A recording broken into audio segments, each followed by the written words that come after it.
Screen.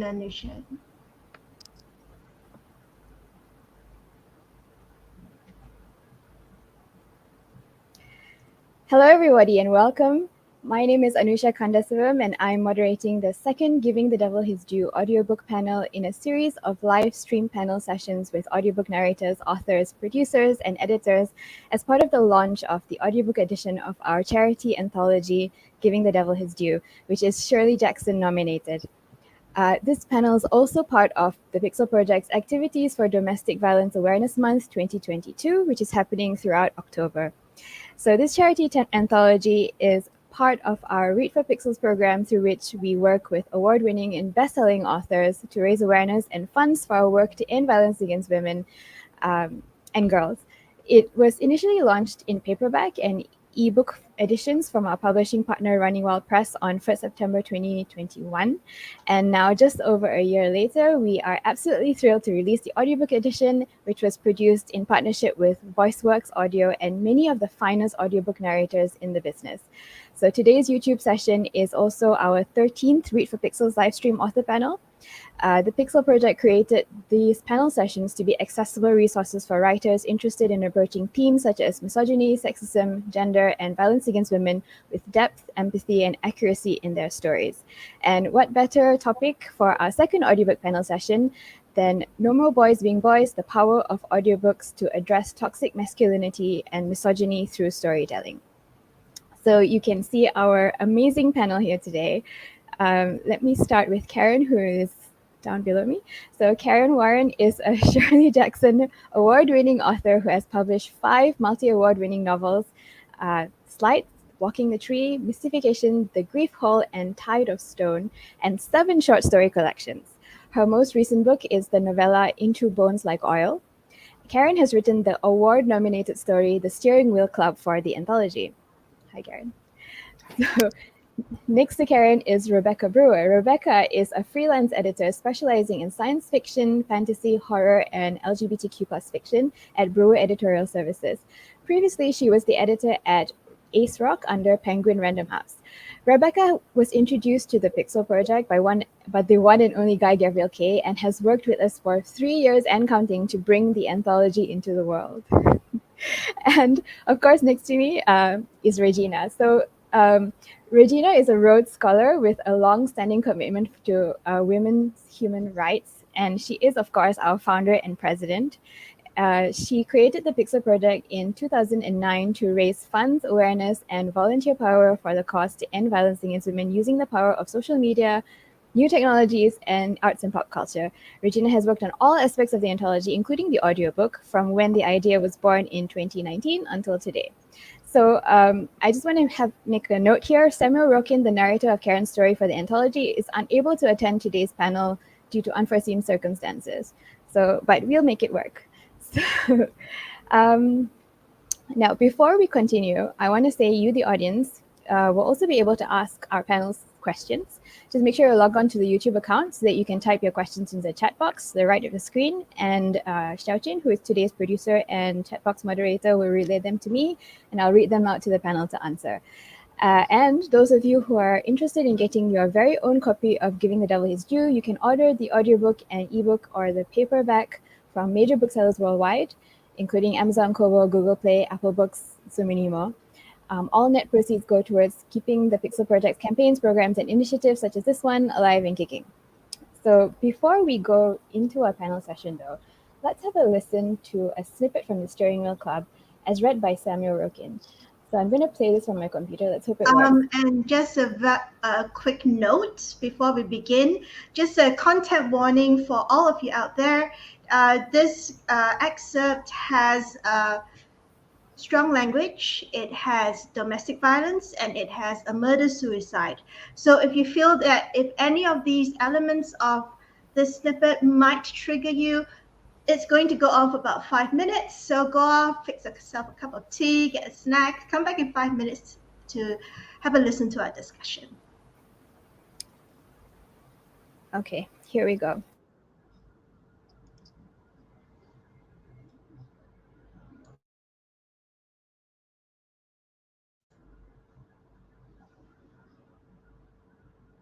Nusha, we can't hear anything. Sorry, let me try that again. Okay, give me a second. So hopefully it works this time. Sometimes it does. Here we go. The Steering Wheel Club by Kaaron Warren. Narrated by Samuel Rukin. Eddie sat in his car for a long time in front of his wife's house. His hands clutched the steering wheel, knuckles white. He barely blinked. And when he squeezed his eyes shut, the glare of the streetlights meant there was no darkness even behind his eyelids.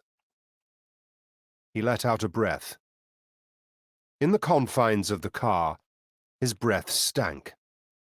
Whiskey, cigarettes, beer, tooth decay he had neither time nor inclination to get fixed.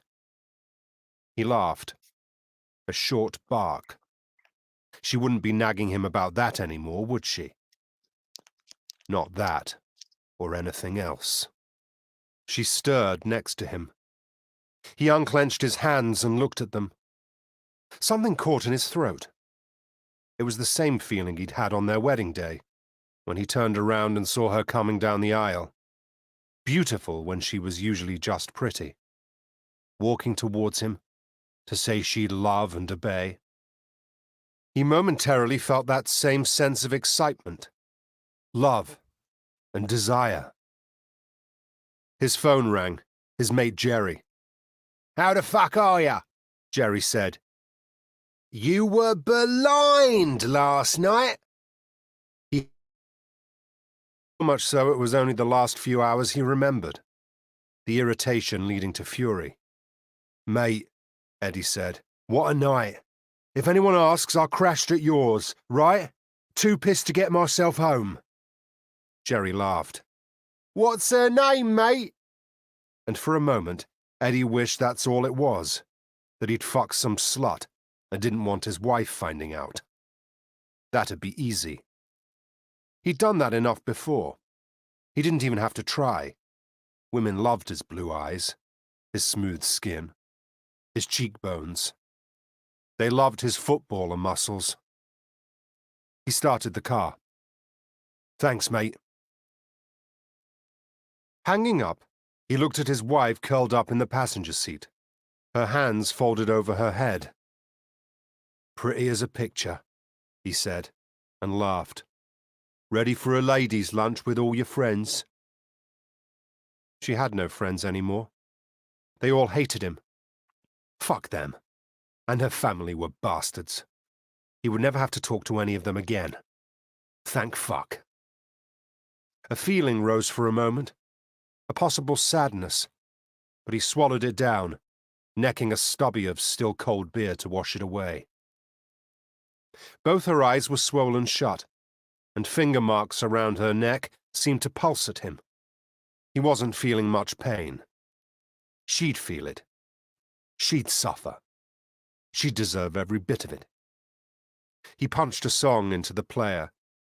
Public Image Limited. This is what you want. This is what you get. A song he liked to play loud, so loud. She used to like the band. Years ago, they'd seen them live.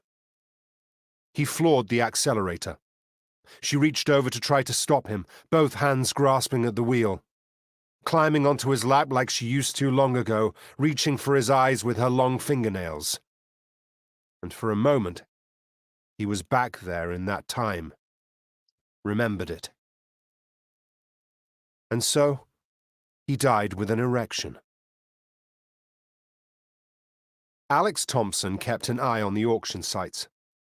Most of the club's memorabilia came from these places, or lucky finds at garage sales or charity shops. When he saw the steering wheel described as carrying visible bloodstains, fingernail impressions, he knew they needed it. Alex had been a member of the Steering Wheel Club since its inception 25 years earlier. It was established as a place where men could gather and talk about cars without anyone telling them off or making them feel lesser. Over the years, they'd filled it with things that made them happy. Framed front-page newspaper stories about classic race wins, and photos of race winners, as well as their collection of steering wheels. The idea was inspired by a defunct English club, and they'd talk about that, the famous drivers who'd attended it, and the steering wheels that decorated the walls there. Alex's club had close to 100 of them now, wheels from famous drivers, including the death crash ones. Wheels from cars that had travelled across the Nullarbor Plain and those that had travelled the entire National Highway. They had other wheels too, infamous ones like the wheel from a van driven by a drunken mother in an accident which killed 7 children.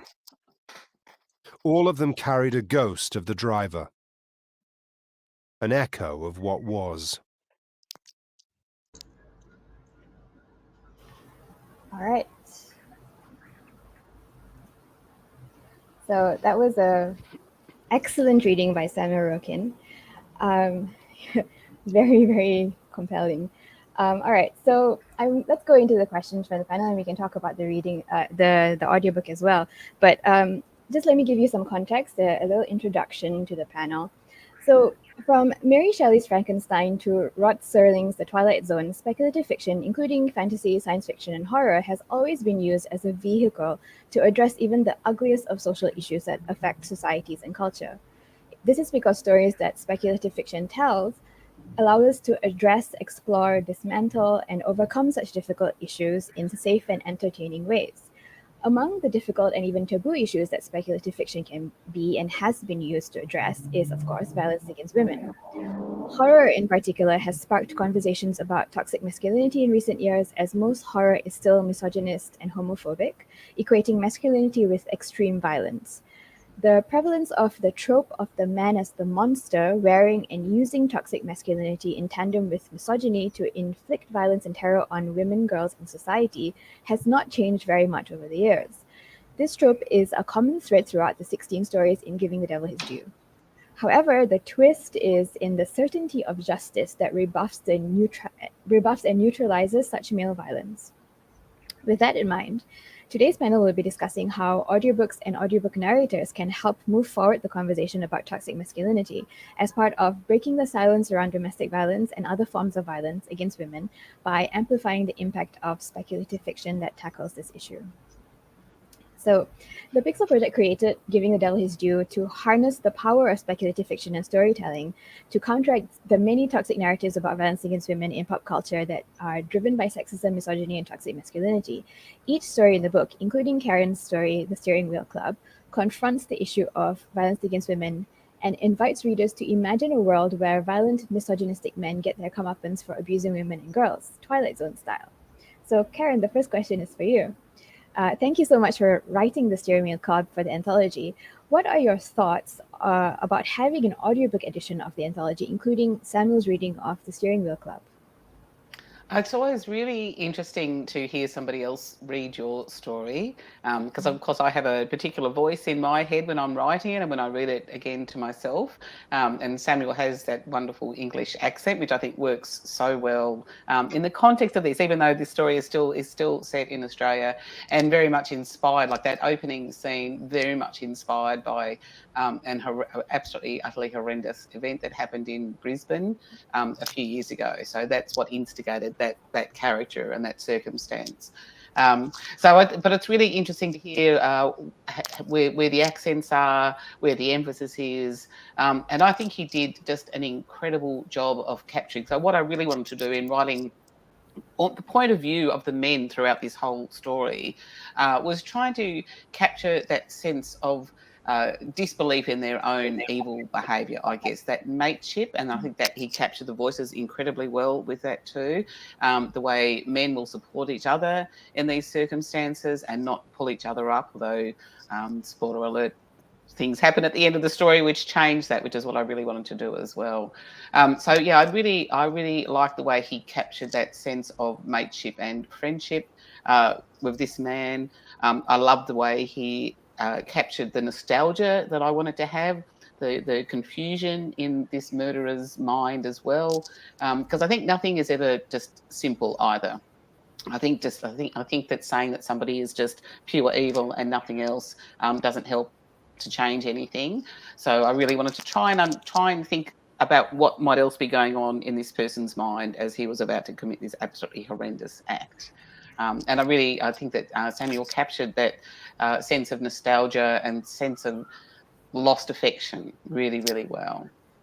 Yeah, and a kind of, I don't know if I can say this, bloody-mindedness, like righteousness in what he's I just captured all of Yes. that essence. Yeah. All right. Yeah, that's So, right. Exactly. Yes. We'll talk more about that in my next question. But Rebecca, our thanks to you for the excellent editing work in giving The Devil His Due and your faith in the book right from the start. As a veteran book editor, what are your thoughts about audiobooks? Oh, it's interesting. I used to not really listen to audiobooks.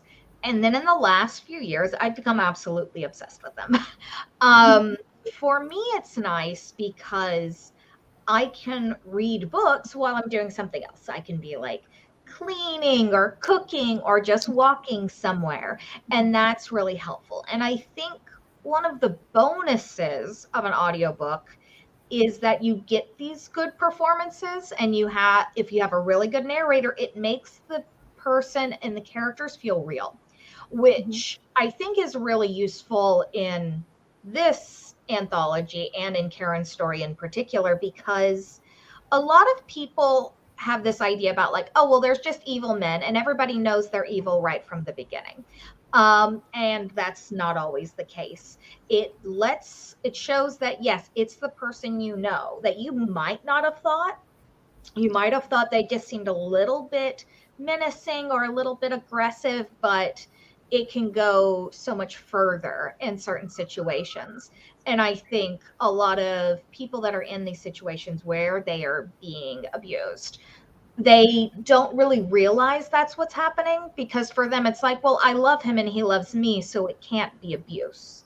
So I think focusing more sort of on the behaviors and what those actually look like can be helpful to almost trick people into realizing, oh, this is something that is abusive. And it's not simply, oh, well, only evil people do that, and so you can explain it away. Interesting.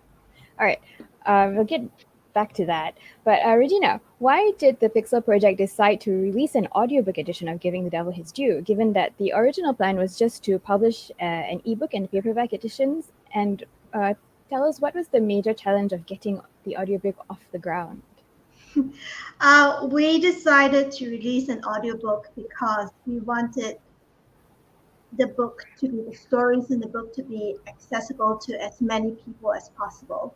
So if you think of a normal book, and the publishers would try to get into best-selling lists and all that.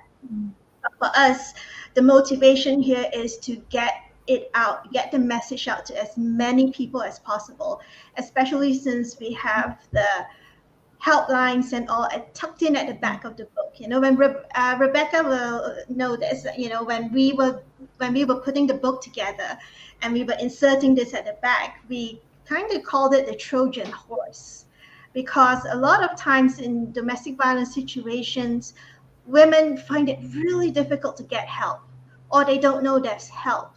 And a lot of them are controlled so tightly by their abusers that they even put tracking devices in their phones. This is actually a topic that Eric Nunnally, another one of the authors in the anthology, brings up in his story, Devil's Hollow. And so we thought, now, he wouldn't suspect a storybook, would he? He wouldn't suspect a book, that clearly looks like it's yet another horror book, a fantasy book. So we tucked that in there. And so we thought about audiobooks, but we weren't sure at the beginning. We weren't sure whether we were going to do it, because there was actually a really long lead time. If we were going to go with someone with Blackstone, we had to tell them 1 year ahead of time, and we only have the rights kindly granted to us by all 16 authors like Kaaron, including Kaaron. And so what happened was our partner Man Challenging the head of Man Challenging, Joe Samberlin, has been our ally for many, many years. And his dad happens to be an audiobook engineer. And his dad works for Voice Books Audio, which is one of the best audiobook production houses in the business, headed by Andy Paris, who has 3 decades and counting of experience on all aspects of audiobooks. We got a meeting set up really quickly, and I told Andy about the anthology, and he agreed that it's really important to get the message out. And so we started working with them in partnership. And we know the history of audiobooks. I think it was starting back in the 1930s. Audiobooks came to be because people wanted to ensure that the people who were sight impaired could enjoy the same stories as everyone else. And so someone just started recording the stories on tape. I think that was also when the technology came in. Mm-hmm. And then, like Rebecca was saying before the session started, in the last 10 years, audiobooks just exploded. People everywhere, even if they weren't sight impaired, they were also listening to audiobooks because, as Rebecca said, you're busy. Modern life is so busy. You're always going to one place or another. You always have a huge to-do list, and people are listening to it while they're gardening, like Rebecca. People are listening to it while they're puttering around the kitchen. And we also know that when we run our live streams, people actually put it on and they're listening to it like a podcast. And podcasts are also really, really popular right now, also in the last 10 years, also helped by streaming. And with the Pixel Project, everything we do is online. Everything we do is social media, it's using internet, using new technologies. So we thought audiobooks would be a great way to get it out to more people. And we're going to talk about this a little later, I think. Also in cultures where oral storytelling is more common than reading a book. And it's also because oral storytelling has been the first way of people telling stories to each other, right? Printed word was not invented till 6,000 years ago. They had to invent paper first, and then they had to invent the printing press in order for books to be widespread. But oral storytelling has always been there. So what was the major challenge of getting the audiobook off the ground? I think it was casting. The casting took quite a while. I mean, Andy Paris is very, very experienced. I think he pretty much knows everybody in the audiobook business. And so there was casting. I mean, it actually ran quite smoothly. And I'm just going to share this tidbit that he gave us a list of narrators. And then what was sweet was that Rebecca popped up and said, "Oh, if you could get Robin Miles as one of the narrators, that would be great." So voila, part of the shortlist was Robin Miles. But here's the interesting thing about Samuel, is that it almost wasn't to be.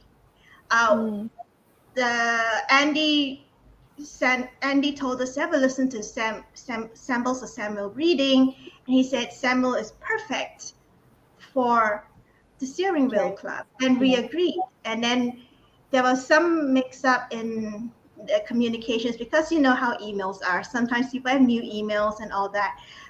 And we were about to get another narrator who's equally good, who has a lot of experience as well, to read this book, read Kaaron's story.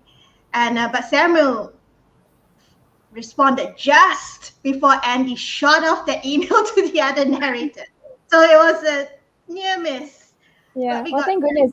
Yeah, Samuel did amazing job on this story.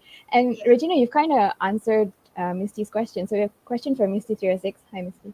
How did you get access to all these amazing narrators? So yeah, that's how you did it. Yeah, they're all, I think most of them are award winning. Audi Awards, Golden Earphones, and there's so much support from them. We had no idea how audiobook narrators would respond, because we've only had experience working with authors, right? So Mhm. we started Read for Pixels because, more than half of us on the team are geeks who read a lot. So, authors are our people, our jam. But we've never worked with audiobook narrators before. But Yeah. again, thanks to Andy Paris, we got to work with so many of them who are so awesome. Yeah. And And they all donated. I wanted to point out, so all of these stories, they were donated for this Yes. anthology, and all the proceeds go to the Pixel Project. And it was the same with the narrators. They Mhm. weren't doing this just for the money. They were doing it because they really believed in the cause and they believed in this book and the stories. Kaaron's being one of them, because Kaaron's is one that it's going to stick with you for a long time, because it's so unique and so visceral. So I think that also says a lot about the talent of the authors and also the wonderful people that we have in this community. Yes, you're absolutely right, Rebecca. I was just going to say that they all donated their time and talent, just for the cause. Amazing. All right, so there are many works of speculative fiction, such as our anthology, that portray domestic violence and other forms of violence against women as what it is: horrific human rights abuse, and portray toxic masculinity as damaging to men and women alike. However, despite the steady stream of critiques over the years, there are still many popular books and stories in pop culture that glorify and glamorize toxic male behavior as romantic, instead of identifying it for what it is: stalking, controlling, gaslighting, or just plain violence. So, this is a question for all of you. How can speculative fiction audiobooks counteract stories and storytelling tropes in popular culture that normalize toxic masculinity and violence against women and glorify it as entertainment for the masses? Let's start with Kaaron. Yes, that's kind of a tricky question, because I kind of feel like you've covered the topic already in the question, because it's such a deep and meaningful question that It's a you're leading asking. question. Yes, I don't know. Maybe go to Rebecca first on that one. Okay, Rebecca. I think there are a few different ways, because a lot of these, it's because it is culturally expected. This is what happens. Oh, the boy pushed you. That's just because he likes you. And so these things are ingrained into people starting at a very young age. And so people view it from a very specific lens and a different perspective. And traditionally, publishing and many authors that were published were men. And so they sometimes don't quite get what the female experience can be, especially where things like rape or domestic violence is concerned. And so I think as we get more women creators who publish works dealing with these subjects, it will change how people think about it, because you can show what things should be. You can show, like, well, this is what a really good, like, non-toxic example of masculinity is. But then you can also have like things like Kaaron's story, and that is the toxic. Like, these are the two polars, and you can learn which one you want to be. And so I think it's almost giving those examples while being in fiction, because it's fun to read. So I always think about it's like I'm sort of tricking the reader into learning something. Yeah, well, I think that's what fiction does, isn't it? That's why it's such a good medium. And I do think, like, one of the things I think is that this is the reality too. So especially in horror, we can really reflect the reality of the world that we live in. There are many toxic people of various kinds, and I think we can't pretend they don't exist. In horror and in other sorts of fiction, we can face on and say, well, yeah, this is actually happening. Maybe some lessons on how to deal with it, how to avoid it if we're lucky. Otherwise, what I'm hoping to do in some ways is to, as you say, Rebecca, trick maybe people who might perpetuate this kind of violence or this kind of abuse without realizing they're doing it, maybe get them to read this story and recognize some of themselves in it, and maybe recognize behaviors that they could change. Yeah. That's kind of what I'm hoping to do. But I think, we can't pretend that it's not a reality. And I think fiction is a really good venue for reflecting it, analysing it, maybe sometimes figuring out why, but not pretending it's not happening, just facing it front on. Yeah, and I'm going to point out that Karen's story actually reflects reality in some ways, I think, a little too well. I actually shared a post. Rebecca and Karen and you are both all Facebook friends with me. I shared a post on Facebook by Lundy Bancroft, who's a retired domestic violence advocate, and he's a very famous advocate, a really staunch male ally. And he was talking about 20 years worth of receiving horrible emails from violent men who read his book, and his book identified the most extreme forms, the clearest forms of domestic male abuses.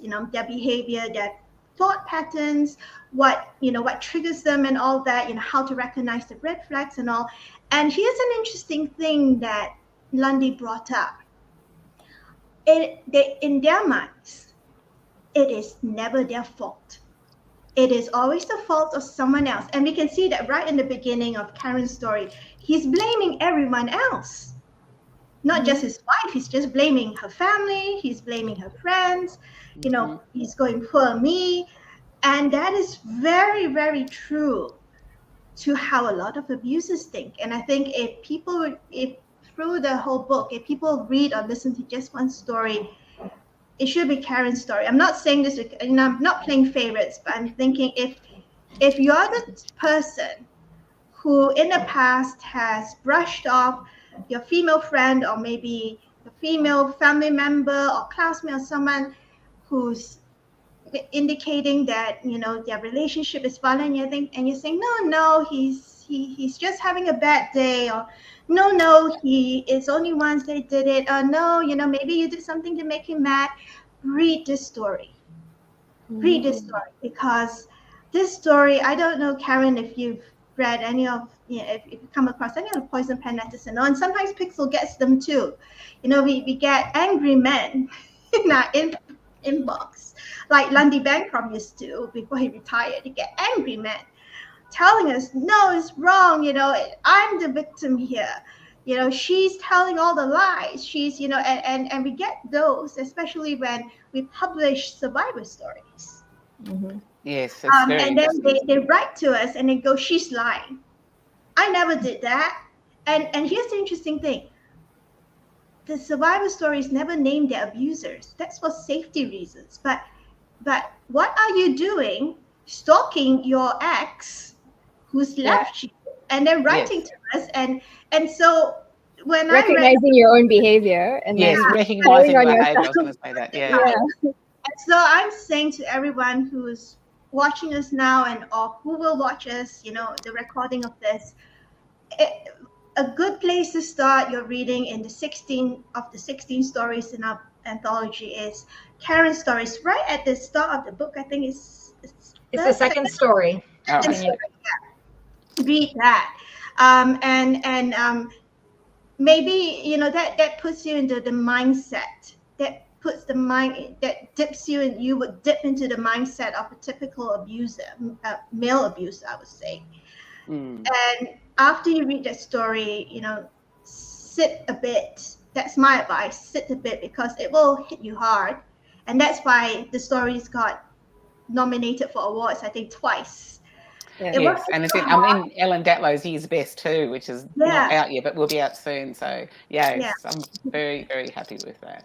And that is the reason why the story has been nominated and is included by Ellen Datlow, who's the queen of horror anthologies. And if Ellen thinks it's a really effective story, and it's also bonus, it's true to life. Yes. The name of the man might change, but it is the same typical red flag. So that's what I wanted to contribute to this Sure. answer to this question, because it's very, I'm gonna say it's not very often that we get stories that actually, or books or novels that actually, they're not nonfiction, they're in fiction, that actually really accurately portray it. Yes. And Karen does. Yeah. Oh, thank So you. I Well, I mean, wonder. that's part of the joy of, or not the joy, I shouldn't say that, but the satisfaction in writing Yeah. horror fiction is that I can, like, I had to really force myself to go where I went in that story. It wouldn't have been the effective story if I hadn't been brave and faced that stuff full on. But in horror, I can go there. I can take it to those extremes, which I think was really necessary in this story. We read the paper every day, and the awful extremities of abuse and violence that are occurring on a daily, minute by minute basis. Absolutely horrifying. People that I feel like somehow in fiction, trying to connect with these characters, hopefully breaks through that wall of getting used to it, I suppose, to a certain extent as well. Yeah. But yeah, I And certainly just have to flick through the paper and find a wealth of material, unfortunately. And and people like this, these apparently likable people, is what you were saying, Regina. These apparently likable people who have this undercurrent of who they really are. It's like a skin. The human skin is very pleasant looking, but then underneath there's this other undercurrent of yeah. victimhood and aggression. And Yes. we, when I'm in discussions with, in feminist groups and with other activists and with survivors and victims, I've called it the Jekyll and Hyde syndrome. And, you have this really charming. A lot of abusive men are very charming. They have plenty of friends, but they use their charm as a weapon. They if they're courting a woman, they do what we call love bombing. They send flowers, they do everything. It's very romantic, but once you're married, you're trapped. Or once in a long-term relationship and you've moved in together, you're trapped. And they can pull on the charm, they can turn it on and off like a faucet, like a tap. Um, and also, you mentioned about extremes, Karen. Here's what Lundy Bancroft observed in the blog post I shared. He said that what was very disturbing about all of this is that when he compared the reaction of men who aren't violent reading his book about the red flags, and abusers who obviously read it and sent him all those poison pen letters, and the men who are violent recognize that those who aren't violent, they recognize those as red flags, and they recognize all that behavior as extreme violence. Extreme. But the abusers say that it's not extreme. They think that it's just minor. Yeah. Isn't Or that So, that's and then normal. when it's reported in a newspaper, all of us think it's extreme, right? All of us who Yeah. aren't violent, aren't abusive, we think it's extreme. So I think that's what Karen captures, that Yes. the abuser in his mind, it's all normal. And Yeah. that's the scariest thing about it, isn't it, Karen? It's the Yeah. scariest thing about So the whole. that brings me to the next question, actually. So in Karen's story, we see the first male character, I think it's Eddie, who he's listening to a song while he's in the car, and it reflects his mood and his attitude. So the song says they want it and they're going to get what they deserve, basically. It's a very great example of how toxic stereotypes and thinking permeates in pop culture. And it also speaks to the fact that people just consume pop culture that reflects or even creates their attitudes. And you, Karen and Rebecca were talking about tricking the reader or the listener into realizing what's actually happening. Do you think audiobooks have a bigger impact in doing that? Just because I think Rebecca said much earlier that sometimes when you read something, you think, oh yeah, that seems normal. But then when you listen to it, especially with someone like Samuel reading it so viscerally, you might get a different idea. Do you think that works, Karen? Look, I think it does. I think the choice of song is something I found really interesting, and it was deliberate to a certain extent, but not as much. I think my subconscious actually threw it up. But I was trying to capture my own, because I tapped into my own memories of happy times seeing a band, and I did see this band, Public Image Limited, years and years ago. I can really picture myself very clearly there, and so I kind of picked that song because I could capture that moment, and was trying to go back in time to a better time for this couple when things were more fun. But of course, the title of it, "This Is What You Want, This Is What You Get," is actually perfect as well. And I'm really fascinated, like this, how quickly, like, you can hear the words written down or describing a song, but when you actually hear the music and hear the lyrics and hear those first open beats, it instantly transforms you back to a certain place. So I find that really fascinating as well, and how a different song will take you back to a different time of your life. But each person will be taken back to a different place when they hear those tunes. So I think with audio, that works so well as well. Like if we'd actually played that song, anyone who knows it would be transported possibly to the first time they heard it, or to the last time they heard it, or to an event, that kind of thing. I find it really interesting. I'm also fascinated by the songs, talking about the way we change our language and that sort of thing. But some of these awful songs like I'll Be Watching You, the Police song, I'll Be Watching You, a hugely successful song that we'd all sing along to and do karaoke. And you listen to the lyrics and they're absolutely horrendous. And that song, Thank Heavens for Little Girls, just there's so many of these songs that were incredibly popular and that we just sing along to quite happily. But the lyrics, when you think about them, are utterly horrendous. Yeah. Yes, I explored that in my novel, The Grief Hole, where I have a male character who is an incredibly malevolent but very tricksy abuser, absolutely awful human. But he sings these songs and he sings them in a very lively tone, and they sound like they're very happy songs, but they're actually incredibly destructive at an emotional level songs. So I'm just really interested in the way the way someone's voice sounds is so important as well.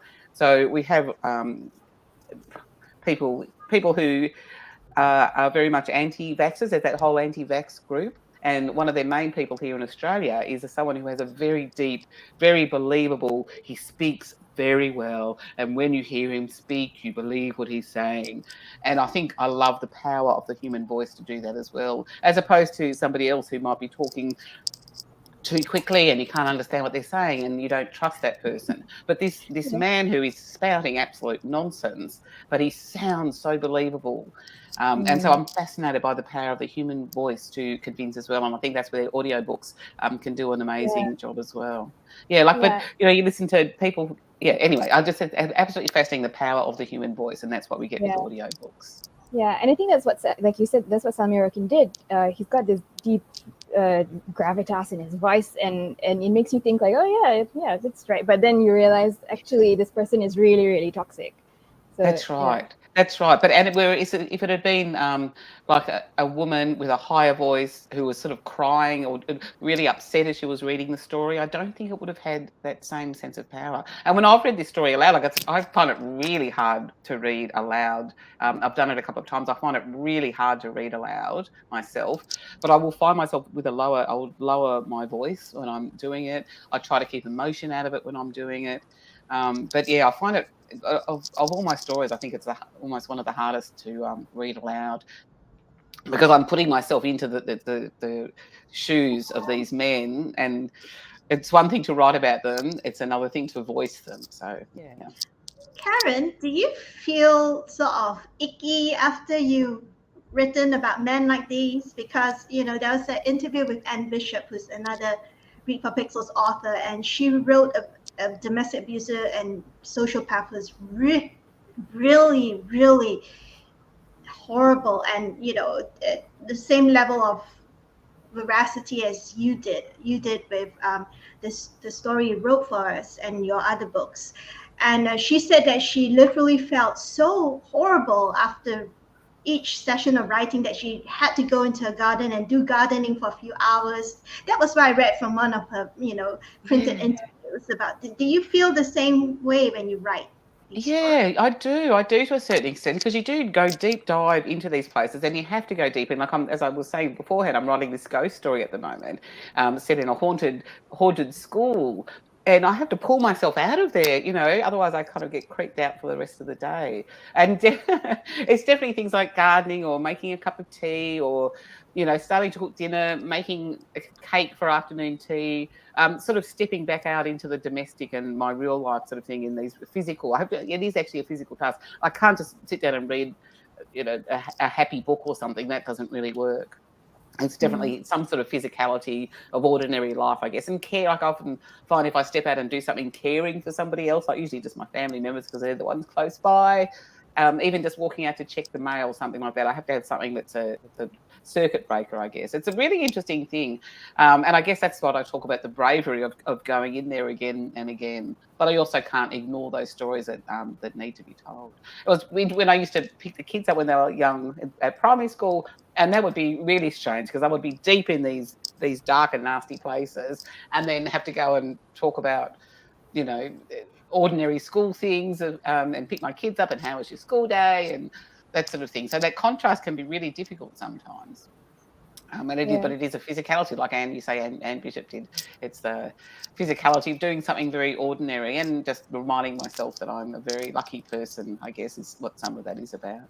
Going out into my sunny kitchen with everything I need there and feeling safe, absolutely safe in my own home, which is such a privilege, I think, that a lot of people don't have. Yeah. Rebecca, sorry, I glitched there for a moment and I dropped out. I think my video is frozen, but I think you guys can hear me, right? Yes. Yeah. We can. Yeah. So I think we didn't go to Rebecca about how audiobooks can amplify the impact of stories that deal appropriately with toxic masculinity. Yeah, it makes it seem more real to people.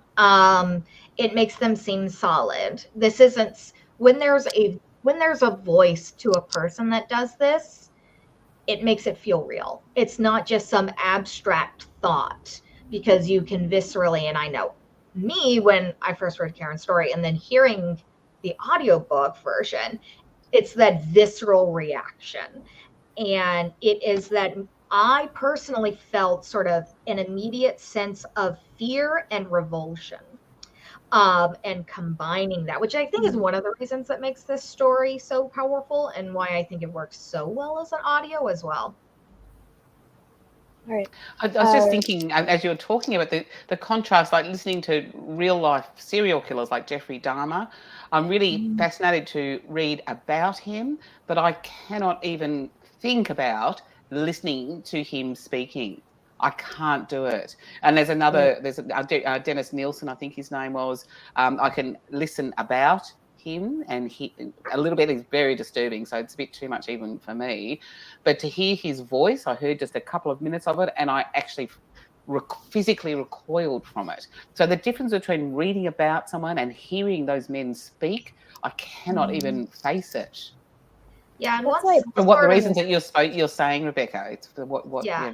yeah. Well, what it sort of also ties in, because I know horror movies, the audience is predominantly women, which some people are sort of shocked by, but women know what it's like to be afraid in our society, and it is a way to live out these what ifs, but in a safe place. This is us, or reading about like true crime and serial killers. It's a way for people, and women maybe in particular, to feel like, okay, I know more about this, so I can protect myself better. So I think that's also one of the things that like this book can help with. And then like Lundy Bancroft's book, what is it? Why Does He Do That? Which is really good. And I believe that might be free online. So if you know somebody that needs it, you can get a PDF to them really easy. So I think that's also part of it. Yeah, and I was going to say that the difference between the experience of reading a story on the page and listening to it or watching it adapted on the screen is that for reading it on the page, there is like an additional barrier in a way, because you're like, okay, I'm reading it, so you're processing it in your own way in your mind. But when you're listening to an audiobook, you can have your own, like Kaaron said earlier in this discussion, you have your own idea of what the voice sounds like, right? But an audiobook, or to take it a step further, a movie adaptation or film adaptation, it's just there. You can't change it. So, if the audiobook narrator or the actor does a really, really good job with it, it's not really what you heard in your head, but they actually really get to the heart of the character, the abusive character. There's nowhere for you to hide. Yes. You can't adjust it in your head like you do when you read it on the page. You have to get through it if you're going to finish the story. Yes, I like that point. Yeah. All right. So even though the issue of violence against women has historically been a taboo topic, with constant underlying threat of severe backlash for any survivor who speaks up about it, as we were talking about just now, there has been an increasing amount of public discussion around it, especially since the advent of the Me Too movement.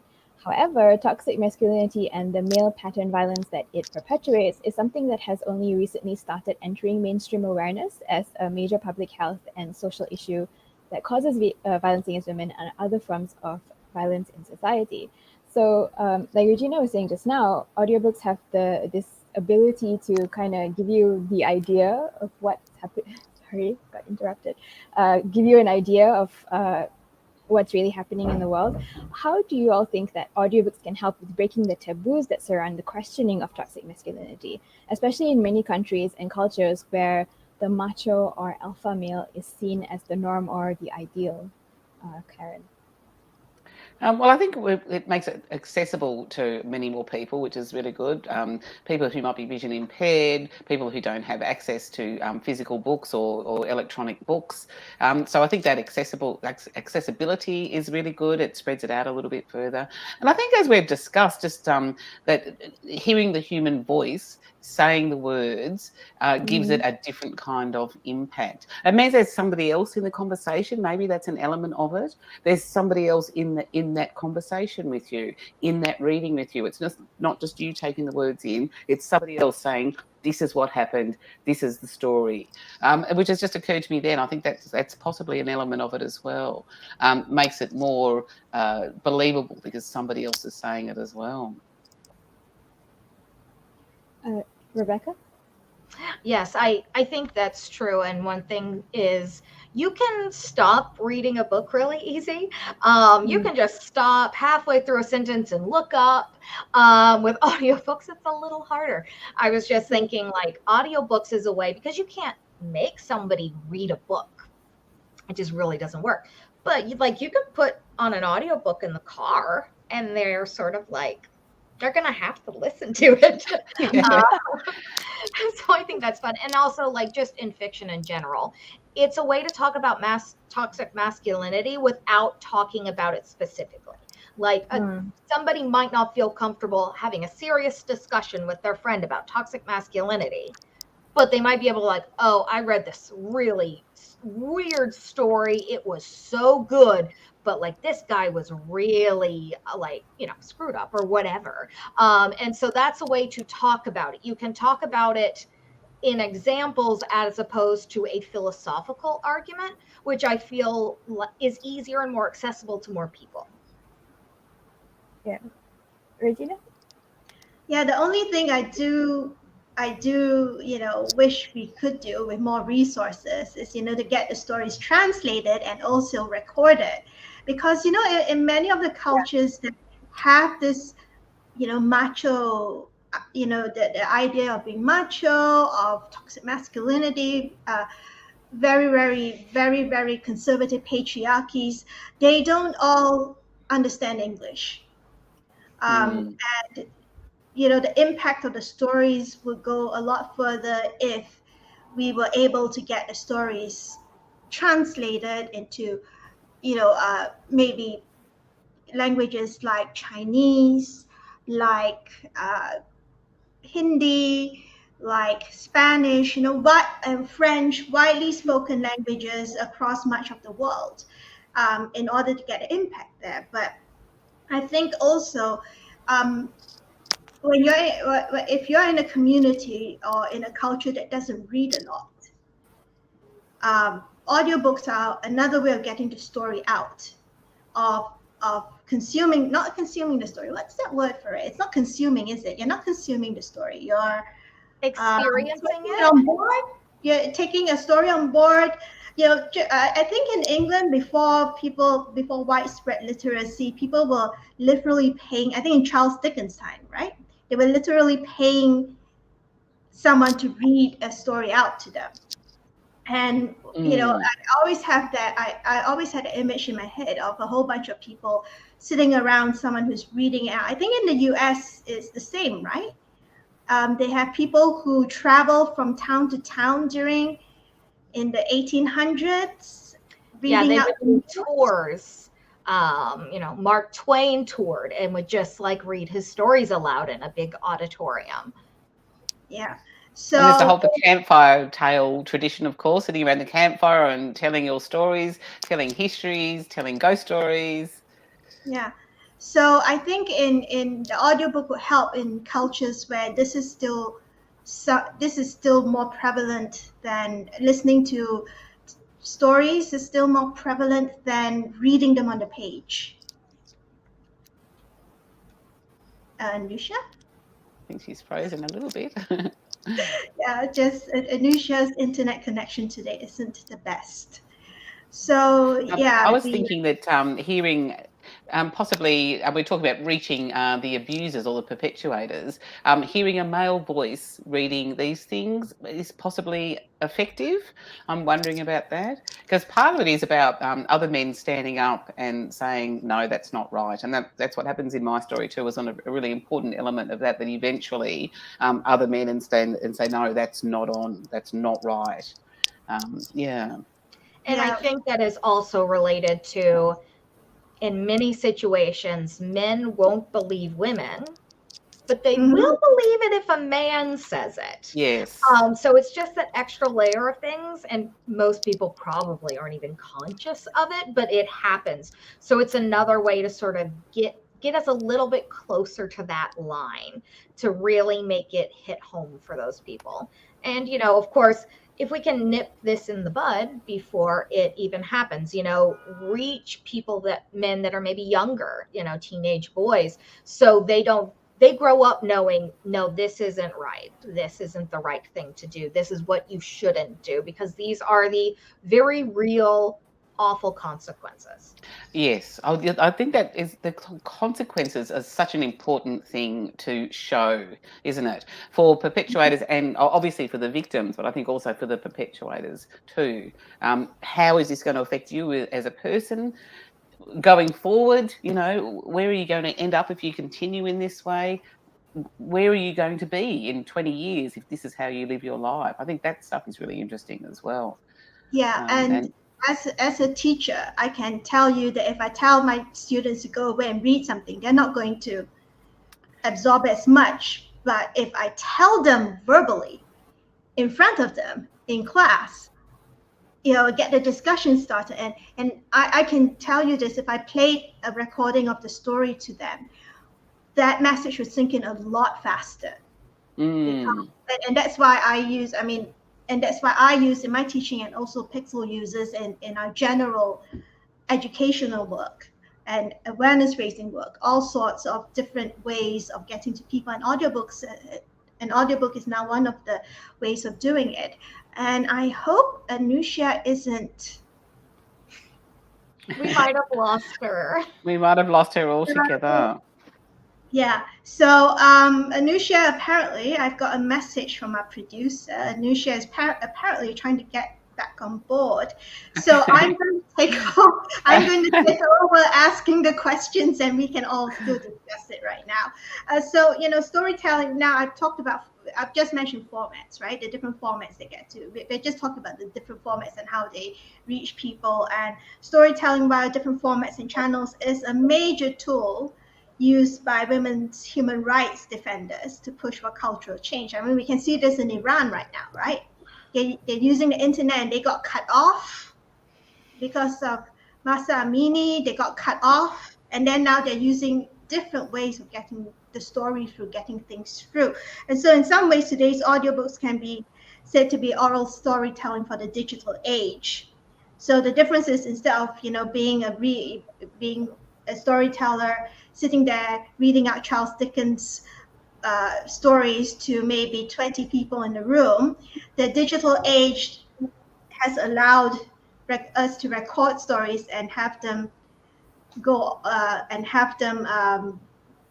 be broadcast all over the world. In fact, Spotify now has audiobooks, and so and they're in so many countries worldwide. So the question is, what do you think about this? How can today's audiobook narrators, some of whom have loyal fan bases, help advance efforts to address and end violence against women? I think putting your name, putting their name on this anthology is one way that they have done that, because they have loyal fans who like to read everything that they or listen to everything that they narrate.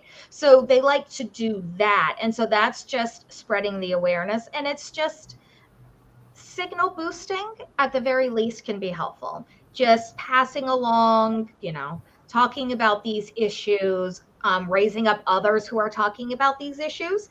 Just simple things like that can be really helpful.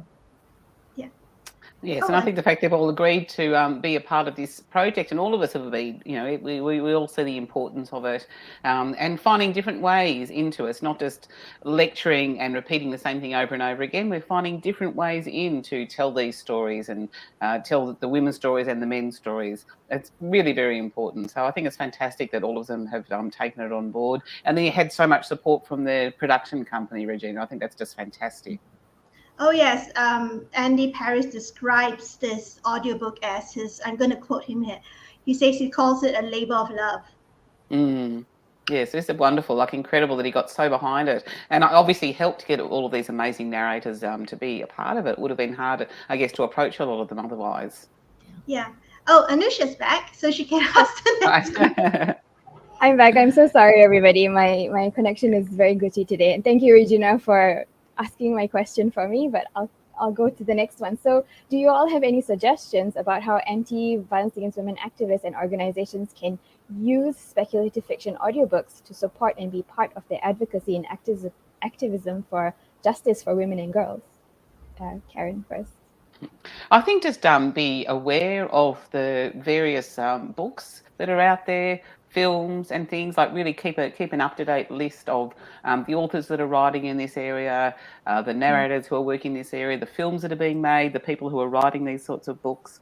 I think that sort of thing, just keeping an up-to-date list of who is doing what and where, and promoting it, supporting it, even if it's not in your own particular area, just making sure that awareness grows of people who are facing these subjects. Yeah. And also, I guess, would be interesting of people themselves who have been the women themselves, if they're writing the books, making sure those get very well signal boosted along the way. Yeah, I think people are lazy in general. They just need help. They need a page where they can click on all the links and get all the things. Yeah, exactly. Yeah, which is what we have on our website. Yes, that's right. Exactly. So yes, a curated list like yours, where people can click a link for this is this point of view, this is this available, this has been published here, this is where you can get it. That sort of thing, I think, is really important. Yeah. Getting the word out that people are taking another angle on these things. Yeah. Rebecca, what do you think? The exact same thing. Spreading the news about great works that cover this topic, and making it as easy as possible for them to find it is, I think, the best that you can do. Yeah. Regina? We've been doing this for a long time, haven't we, Anusha? Yes, we've been from the start. We've been, because we work with pop culture and the arts. I am going to say that to my fellow activists, do not underestimate the power of pop culture and the arts. I've known activists who think that this is just minor. It's not. You think about the effect that something like Game of Thrones has on the way people think what is acceptable in terms of the level of violence against women on screen. And there have been I think there have been papers and all written about this as well. Think about that, and think about how you can harness the power of stories, the power of pop culture, of the arts to get it out. I know that audiobooks is still pretty much new. I think we might be the first. I'm not sure. Are we the first women's organization to actually produce an audiobook and utilize it? It seems like it, because we ourselves, I think, have not found anyone else to do it. I mean, people have had anthologies out, definitely, but not audiobooks. Yeah, we do. When Karen mentioned, put lists and all. Every year we have, an annual list of 16 books, fiction and non-fiction, dealing with violence against women correctly, not correctly, but appropriately. Not glorifying it. We also used to have a list of 16 songs about the issue. We also have every year we also have an annual list of 16 films, documentaries, and TV series dealing with the issue. And there have been more and more, especially in the TV and film and documentary arena, there have been more and more people just using their art and their storytelling skills to bring attention to the issue of different forms of violence against women, from female genital mutilation to domestic violence. So my advice, for what it's worth, after doing this for almost 14 years, is, do not underestimate pop culture and the arts and the storytellers like Karen and the people who usher this into all the different formats, like Rebecca, who's the editor, like Andy, who's the producer, like all the audiobook narrators, all the actors and producers out there. Use them, not use people, but use the different formats of storytelling as your tool to get the message about your cause out there. And the bonus is you're not lecturing to anyone. Yes. That people tune you out when they think that you're going to start. I mean, there's a time and place for giving a lecture, right? There's a time and place for giving a talk, a lecture, or for being in a serious discussion. But I find that, well, going back again to my teaching experience as well with children from ages 11 to 18, they're going to take things on board. People are going to take things on board a little easier if it goes, to quote Mary Poppins, a spoonful of sugar makes the medicine go down. So pop culture, storytelling, the arts, including audiobooks, that's your sugar to help the medicine go down. Yeah, that's a good point, Regina. Thanks. All right. So for the final questions of the session. So how do you all think authors, book editors, audiobook narrators, and activists can work together on stories that challenge sexism, misogyny, and violence against women? Karen. I made a little quick list of them. It's certainly anthologies like this one, the call out for anthologies like this one. And just on a quick little look, I found 3 others. One called Break the Silence, one called Fooled by So-Called Love, and one called What Colour is the Hurt? Now, I don't know anything about beyond those, but beyond that they will call out for domestic violence stories and shining a light on it. So I think that's the important thing as we continue publishing these anthologies, writing the stories towards them. Just the opportunity for me to write this story was fantastic. You don't often get asked for something as specific as this and as important as this.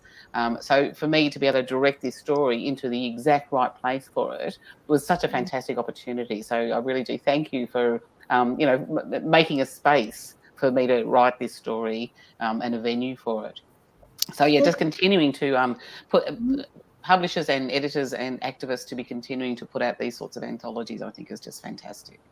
Well, we thought that it was important to, I mean, Rebecca and I had long discussions because we only had 16 slots. And I think, did I say this? I think I did say this to Rebecca. I said, it's important to include, we're looking at so many authors, and I thought it's important to include people from down under. So that's you and Lee Murray, who's over in New Zealand. And we're so glad we did it because it just shows that the violence cuts across different cultures, and you can't run away from it. It's everywhere. Yes. Everywhere. Yeah. And I mean, not just you said down under, Regina, but then we also have so many different perspectives, cultural perspectives as well, right? So we have lots and lots of authors who are people of color, including Stephen Graham Jones, who is Native American, and we don't very often hear those kinds of stories as well. So, yeah. Yeah, it was important for us to give a lot of perspectives. And I think that's one of the things that writers, readers, publishers, everybody, it's just we need stories from different perspectives. And now that we have more opportunities, and hopefully they're given to people that maybe their lives have been impacted by violence against women, whether they themselves are a survivor or perhaps they saw their mother deal with this. So having lots of perspectives really makes it ring home to a lot of people, and it casts a wider net. I think that's right. Yeah. Regina? I'm just going to say that, if you, from an activist point of view, the one thing that's so important for working together to, authors, book editors, audiobook narrators, producers, and all the one important thing that needs to be done is you have to work together. You have to work together, or it won't be right. The experts, the activists, the advocates who've been working for decades on the issue, they have the expertise. Authors, filmmakers, and all who want to produce stories that include violence against women, look at us as not your adversary. Look at us as your resource. I know that for what's that film starring Who? by George Miller, Mad Max. Oh, yeah. This one? Oh, yeah, Fury Road. Fury Road. And I was very impressed. And they got it right. And I was not surprised, but still very impressed when it came out that George Miller actually consulted with some of the, the foremost experts on violence against women from the anti-violence against women movement. And that's how they got it right. So I'm just saying this out there to creators out there. We value your art. We understand that art is important, that pop culture is important, authors are important. But, if you're going to write about all this, do your research. And also, please, please, please look at us tap on us as a resource, not just a Pixel project. You can go to your local domestic violence agency or women's organization. And, at the very least, we can point you in the right direction for your research and your prep. So that's my contribution to answering the question. Good point. All right, so finally, what speculative fiction audiobooks would you recommend to audiobook fans who are looking for audiobooks where narrators handle stories about violence against women well? Kaaron, you gave us a list just now, but do you have anything more? Yeah, no, I haven't actually listened to these, but these are books that I've enjoyed, and I hope that they are good audiobooks. So there's Jess Hill is See What You Made Me Do, incredible book itself. Everything Toni Morrison wrote, absolutely everything. Leanne Moriarty's Big Little Lies, and Colleen Hoover's It Ends With Us. So that's just Toni Morrison, everything, but that's just a couple of books that I think were very good, and that I would hope that I haven't actually listened to the audiobooks, but I'm hoping that they would work well. Okay. Rebecca? Yeah, one I thought of was Alice by Christina Henry. She has a short story in this anthology as well as at the very end. Alice does a very good job of showing how it centers on a woman who has been in these situations and how she grows and how she heals from that, but also in a very cool world, and also vengeance, which is great. Deerskin by Robin McKinley is well known as this is what the effect of, say, rape has on somebody in a very respectful way. You don't need to see it on the page, and you can instead just see the ramifications of it. And the last one was the Whole Other series. So the first one is written and read by Anne Bishop. This one, there's a trigger warning for self-harm in it, but it is a great focus on a woman who has been hurt in this way, how it affects her going on. And then we do find a really positive male character in this that shows you how it should be done. So it provides that wonderful contrast.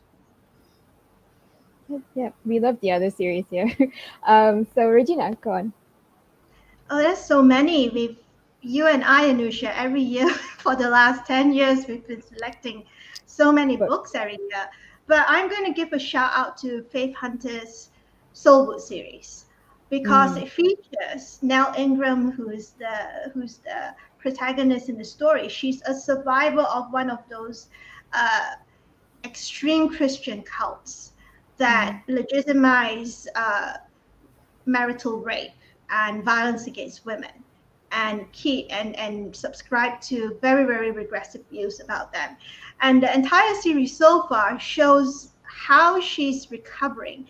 It's in the same, it's similar to Anne Bishop's series in a way, but it's also very, very, it's as someone who works in the movement, it's sometimes very painful to read because, and I think this is a piece of advice that Kaaron and many authors also give to other authors who are looking for ways to write about violence against women appropriately. It's that it's all about the fallout.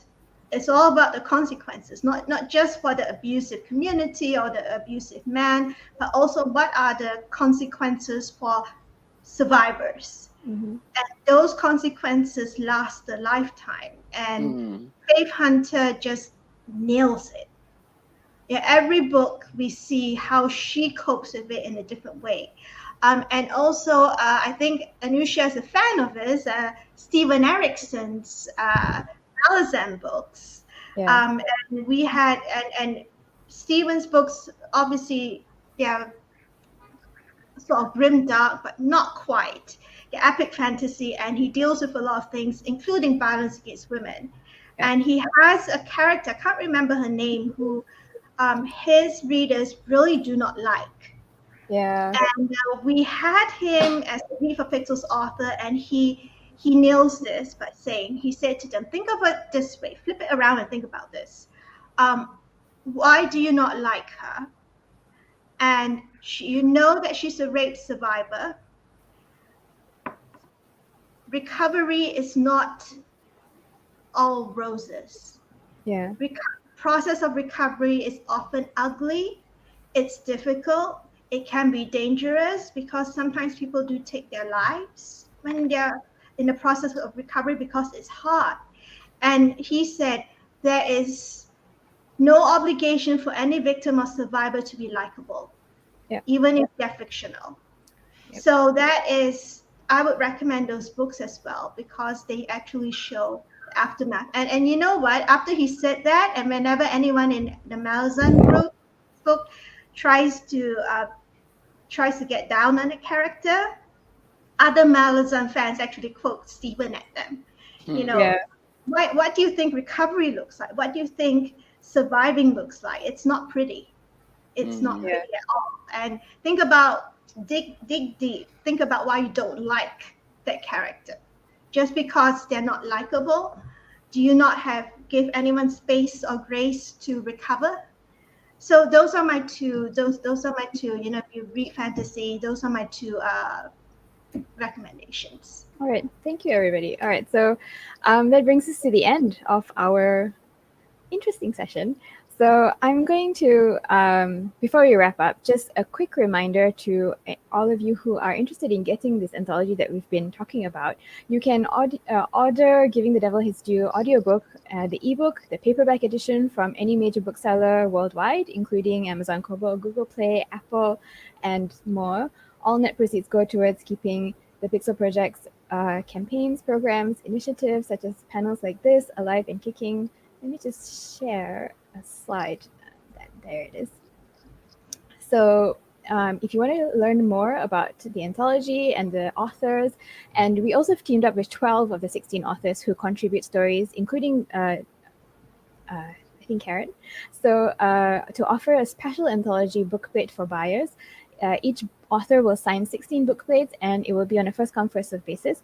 Each bookplate includes a resource for domestic violence and sexual assault victims and survivors in 205 countries. So if you want to find out more about that and about the anthology, go to our website, the Giving the Devil His Due page. I think our chat box moderator is putting the link in the chat box, so you can just go click on that.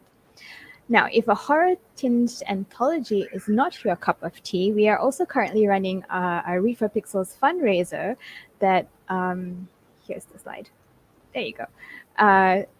And we have plenty of author goodies available this week from authors and publishers from genres as diverse as romance, mystery, young adult, of course, science fiction and fantasy. So if you want to donate to get all the swag, just go to our Rally Up page, R4P Rally Up 2022. The link is going up in the chat box as well. And if you want to learn more about Read for Pixels campaign and take a look at all the videos that the recordings of the interviews that we've done, go to the website, the Read for Pixels page. The link is also up in the chat box. And of course, if you want to find out more about violence against women in general, about the work that we do, about what you can do, we have lots of resources on our website, www.thepixelproject.net. All right, so I want to thank this wonderful panel. Thank you, Kaaron, Rebecca, and Regina for being with us today. We had a very interesting discussion. And all of us will say thank you to the audience, and good morning, good evening, good night, wherever you are in the world, and goodbye. Thank you.